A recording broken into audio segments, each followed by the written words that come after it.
Dear good people of Edo State, as the curtain draws to a close on my 2 terms as governor of Edo State, I'm extremely grateful to God Almighty and the good people of Edo State for this divine opportunity to serve. Even though the task of governing Edo State has been a daunting one, I cannot thank God enough for giving me the vision, health, and courage to achieve the monumental transformation of our dear state. When I assumed office as governor of Edo State in 2016, we were confronted with a choice of either to continue with the old order of administering the state or to undertake a new trajectory to grow and develop our state. We chose the latter pathway, even though we were aware of the dangers associated with such a choice.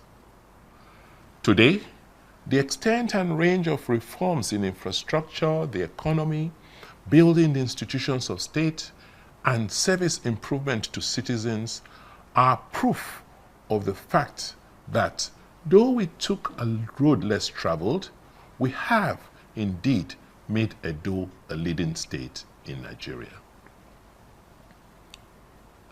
Let me, at this juncture, thank the good people of Edo State for standing firmly behind our government, even as we embarked on a very radical transformation of governance and politics in a manner they had never anticipated. When we came into office in 2016, it was clear that the social, economic, and political structures of Edo State were weak and needed to be fixed. However, it was not until we commenced the process of reform that it became clear that what was required was an entire systems reset. A key priority for us was to rebuild the institutions of state so that we can return Edo to its past glory.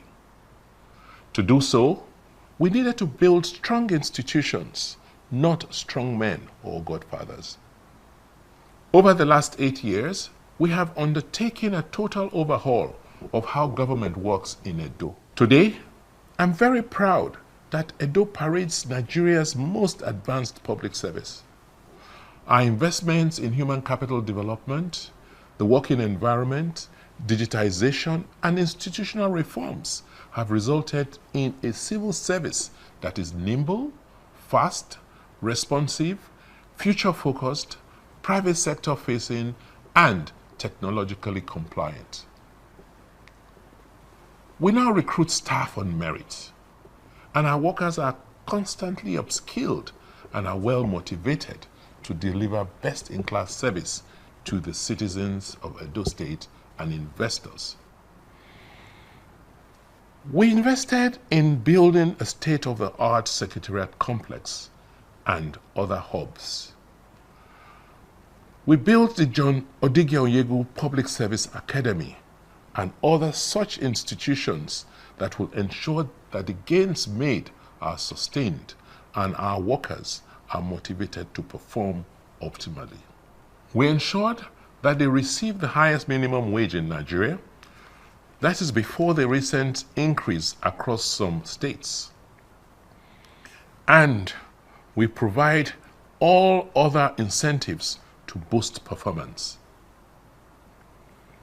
One of our greatest legacies is reclaiming governance and land administration from non-state actors who had in the past undermined the progress and development of our dear state. We dislodged them from land administration and also from revenue collection by deploying technology, and we cut red tape and other corrupt practices. With these steps, law and order was reinstated in Edo, thereby creating the enabling conditions to attract investments and engender growth. In the last 8 years, we have significantly improved infrastructure across the length and breadth of Edo State. We built over 850 kilometers of state roads across all local governments in the state. We now generate almost 1,000 megawatts of electricity daily in the state. And with our new electricity law, we now have an electricity market which will attract more investors. In the area of digital infrastructure, Edo State clearly leads in Nigeria with a network of almost 2,500 kilometers of fiber optic cables across the state. In education, Edo State is now recognized as a pace setter in Africa and ranks with a few other countries in Africa. Over 15,000 teachers have been trained to use technology to teach almost 400,000 children in our public basic school system. Our children in Edo are now able to compete with their peers in Europe and Asia in basic literacy and numeracy, thus positioning them to be globally competitive. This, in my view, is my greatest legacy. These reforms in education are being replicated across other spheres of our educational system, thereby ensuring that we sustain the gains which we have made. We have prioritized technical and vocational education and training, TVET, and have rebuilt our technical schools to train the human capacity in vocational disciplines for the industrialization of Edo. My dear citizens of Edo, I am leaving office fulfilled that we have removed the shame and stigma of human trafficking and irregular migration from our land. And I pray that with the massive improvements which we have made in education and vocational training, our young ones will never again be trolleyed overseas for menial jobs and treated like slaves again. We are very proud of our achievements in healthcare, where we have rebuilt our primary healthcare network using technology, and we have improved the supervision and monitoring of health facilities in our state. We rebuilt the State School of Nursing Sciences and the School for Health Technology to provide the skilled manpower which we require to ensure quality care in our state. The Edo Health Insurance Scheme has the second largest coverage in Nigeria, with over 300,000 subscribers only after 3 years in operation. This has improved access to healthcare. The rebuilt 270-bed Stella Obasanjo Specialist Hospital will be a referral health center for the South-South region of Nigeria. The progress which we have made during my tenure in office was hinged on security and our ability as a government to ensure the safety of lives and property.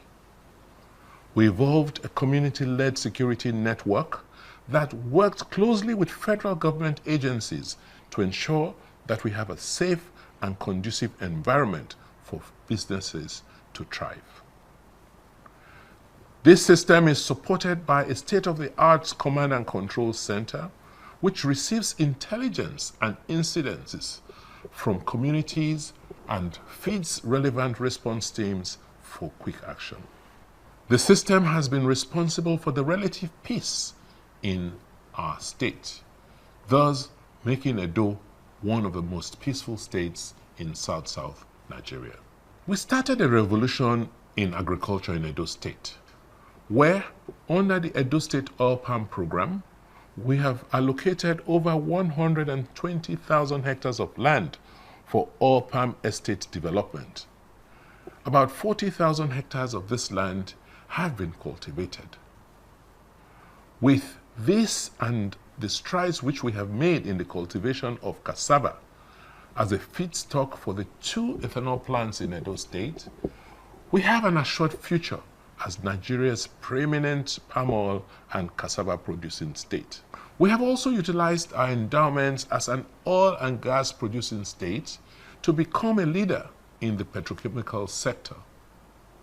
We have attracted 2 modular refineries, including the Edo Refinery and Petrochemical Company, which operates the 6,000 barrels per day refinery and the DuPont Energy Park, which operates an integrated energy facility, including a 5,000 barrels per day modular refinery.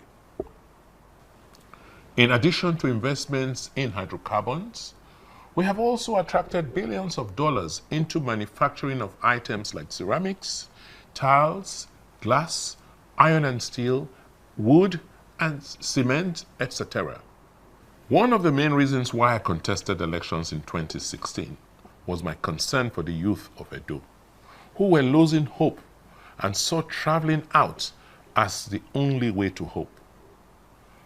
I am so glad that we have also invested in making our youths globally competitive by opening up opportunities in technology and the creative sector for them to thrive. We set up Edo Jobs, the Victor Waifu Creative Hub, Edo Tech Park, and Edo Innovates, which has upskilled our youths in technology and the creative sector for global opportunities.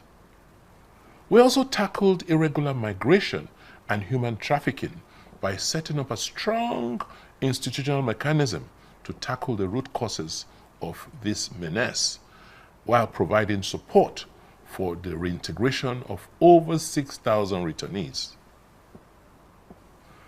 Today, I can confidently say that we have exceeded the 200,000 jobs which I promised when I campaigned in 2016. We have evidence that our efforts to reposition Edo from a civil service state to a state that is propelled by production has been a huge success. Our economy has grown from 10 billion when I took over office to over 25 billion today. Our internally generated revenue, IGR, will peak at 85 billion by December this year. All these are results of the groundwork we did to stimulate economic activities by attracting investments into the various sectors of the state's economy. Across agriculture, energy, manufacturing, real estate, retail, and technology, we have attracted investments that has transformed our state into an oasis of hope.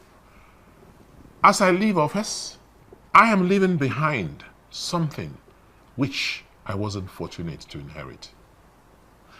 And this is a plan which will serve as a compass for the future. We have developed the Edo State Regional Development and the Benin City Development Master Plans, which will ensure that we have a directional guide on which Edo State's growth trajectory for the next 30 years will be based. We believe that this compass will ensure the sustenance of the developmental strides which we have recorded in the last 8 years. My dear citizens of Edo State, we have indeed come a long way as a state and have crossed the Rubicon of progress. Our children are assured of a future of opportunities, and our youths can now see hope. As I come to the end of my tenure in office and reflect on the journey these last 8 years, there is sufficient evidence to show the remarkable progress which we have made. By working together with all those who mean well for our state and country, we have demonstrated that it is possible to change the circumstances of our state. Unfortunately, recent events and the conduct of certain elements in our democratic space have shown us that the light which democracy and good governance beams can be dimmed. However, it can only be for a while. I fervently believe that any attempt to foist illegality and injustice on a democratic system cannot endure, because the wish of majority will always prevail. So, my dear people of Edo State, let us be hopeful and stay strong. All these achievements which I have enumerated and the progress we have made in the last 8 years will not have been possible without the support which I received from a wide range of patriotic sons and daughters of Edo State, both at home and in the diaspora. It would not have been possible without the support of our development partners, clerics and our religious leaders who prayed for us ceaselessly. It would not have been possible without the blessings of our traditional rulers, without the support of the various youth and women's groups, market associations, and our political party. I thank all of you. I thank members of the Obaseki family, the Ero family, the Igbinigie family, and the Ogbedoyo, and several others, too many to mention. I thank you immensely, and God bless you. Long live the Federal Republic of Nigeria.